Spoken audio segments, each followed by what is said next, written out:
your brand new job at the new reopened Midfield Railway, which has now been renamed the Smudgers Railway. Your job is to watch the cameras for any criminal activity. Your night shift will last from 12 AM to 6 AM.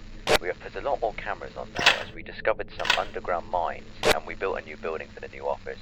The previous office was only in a trailer home and had very limited power that went down very quickly.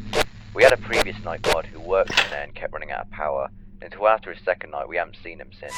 He most likely just quit after being annoyed about the power. But since then, we have had a lot more time to work on the power system, and now we have a better working power supply. So allow me to explain how it works. First, we have set up 2 doors and hall lights in your office. The lights have unlimited supply, however, the doors only have a limited supply.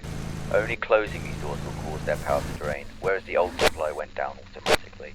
The doors are there to protect you from anyone trying to get inside, to rob the place or attack you, even though that is very unlikely. Anyway, the next thing is, if you look at camera number 10, you will see there is a piston system we have set up. The piston is used for the mine cameras right next to your office, which is cameras number 12, 13 and 14. On those cameras you will see there is a close and open option. This is used because we found out there is a way under you for anyone to get in your office, so if you see anyone in there, simply close the mine off and it will stop them from getting in. But make sure you power the piston as well while doing so, as shutting off one of the mines uses the piston's power.